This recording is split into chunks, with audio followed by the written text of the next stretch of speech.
Hello viewers, welcome to our channel Creative English for You. So let's start today's video. मुझे बहुत प्यास लग रही है। मुझे बहुत प्यास लग रही है यानी I am feeling very thirsty. I am feeling very thirsty. Thirsty यानी प्यास लग जाना। I am feeling very thirsty. मुझे बहुत प्यास लग रही है। चाहे कुछ भी हो जाए मैं उसे कभी बात नहीं करूँगा। चाहे कुछ भी हो जाए मैं उसे कभी बात नहीं करूँगा यानी No matter what happens, I will never talk to him again. No matter what happens, I will never talk to him again. Next sentence. जो सोचना था मैंने सोच लिया। जो सोचना था मैंने सोच लिया यानी I thought what I wanted to think. I thought यानी मैंने सोचा और what I wanted to think यानी जो सोचना था। मुझे बहुत डर लग रहा है। मुझे बहुत डर लग रहा है यानी I am feeling very scared. I am feeling very scared. मुझे बहुत डर लग रहा है। Scared यानी उसकी गर्दन शरीर से अलग थी। उसकी गर्दन शरीर से अलग थी यानी his head was away of the body. His head was away of the body. Away of यानी दूर। नेक्स्ट सेंटेंस है हमारा उसे ताला तोड़ना पड़ेगा। उसे ताला तोड़ना पड़ेगा यानी he will have to break the lock.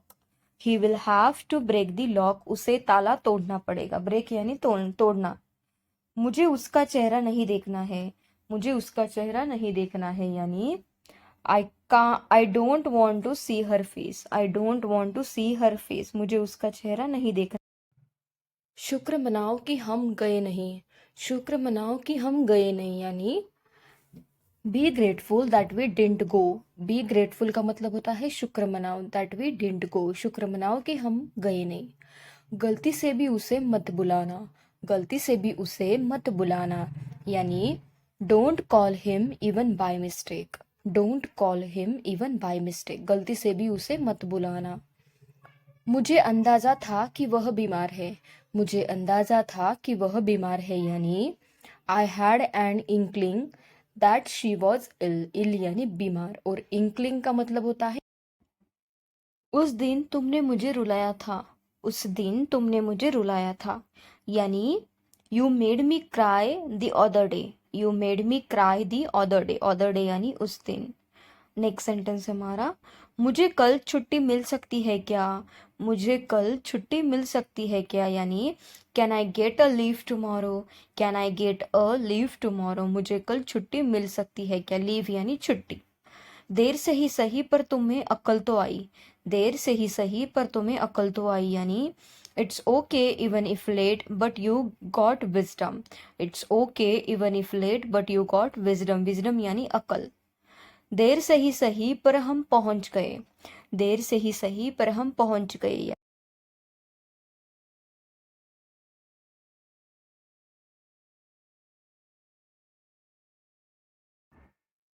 मेरी अनुपस्थिति में बच्चे अपने दादा दादी के साथ रहेंगे।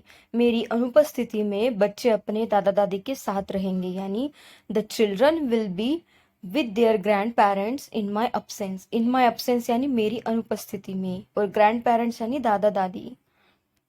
चिंता मत करो मैं अपनी अनुपस्थिति में डिटेल निर्देश दूंगा। चिंता मत करो मैं अपनी अनुपस्थिति में डिटेल निर्देश दूंगा यानी don't worry I leave detailed instructions in my absence. Instructions यानी निर्देश। खामखा तुम परेशान हो रहे हो। खामखा तुम परेशान हो रहे हो यानी you are getting worried unnecessarily. You are getting worried unnecessarily. Unnecessarily यानी खामखा। नेक्स्ट सेंटेंस है हमारा देर से ही सही पर वो मान गई। देर से ही सही पर वो मान गई यानी it's okay even if late but she agreed. It's okay even if late but she agreed. Agreed यानी मान जाना। ऐसे कैसे तुमने चाबी खो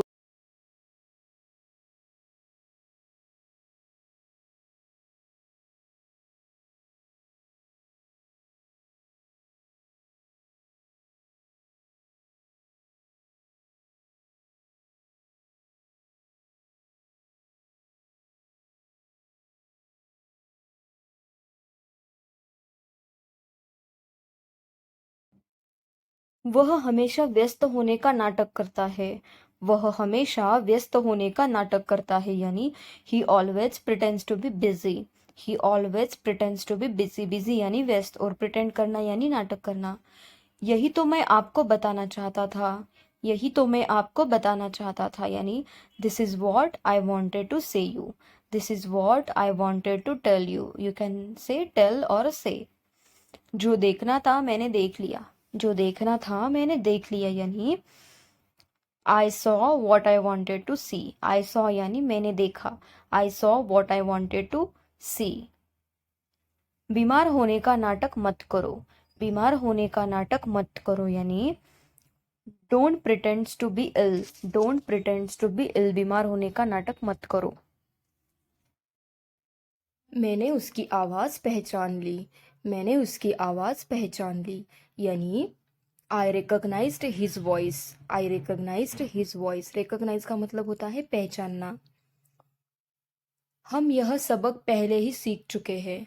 हम यह सबक पहले ही सीख चुके हैं यानी we have already learned this lesson. We have already learned this lesson. Lesson यानी सबक और लर्न का मतलब होता है सीखना। मुझे एक मुस्कान के साथ विदा करो। मुझे एक मुस्कान के साथ विदा करो यानी send me of with a smile. Send me of का मतलब होता है विदा करना। विद अ स्माइल यानी मुस्कान के साथ। मुझे पता है तुम खुश होने का नाटक कर रहे हो। मुझे पता है तुम खुश होने का नाटक कर रहे हो यानी I know you are pretending to be happy. I know you are pretending to be happy. Pretend करना यानी नाटक करना। नेक्स्ट सेंटेंस, चाहे कुछ भी हो जाए मैं वहाँ नहीं जाऊँगा। चाहे कुछ भी हो जाए मैं वहाँ नहीं जाऊँगा यानी no matter what happens I will not go there. No matter what happens I will not go there. Next sentence है हमारा, जो खाना था मैंने खा लिया। जो खाना था मैंने खा लिया यानी I ate what I wanted to eat. I ate यानी मैंने खाया। What I wanted to eat. मुझे बहुत धूप लग रही है। मुझे बहुत धूप लग रही है यानी I am feeling very Sunny. I am feeling very Sunny यानी मुझे बहुत धूप लग रही है। सनी का मतलब होता है धूप लगना। चाहे कुछ भी हो जाए मैं इंग्लिश सीख कर रहूँगा। चाहे कुछ भी हो जाए मैं इंग्लिश सीख कर रहूँगा यानी no matter what happens I will learn English. No matter what happens यानी चाहे कुछ भी हो जाए आई विल लर्न इंग्लिश यानी मैं सीख कर रहूँगा। जो बोलना था मैंने बोल दिया। जो बोलना था मैंने बोल दिया यानी I spoke what I wanted to speak. I spoke what I wanted to speak. Thank you guys. Thank you for watching my video. And if you want such more videos, then please do like, share, and subscribe to my channel. Thank you. Thank you so much for watching.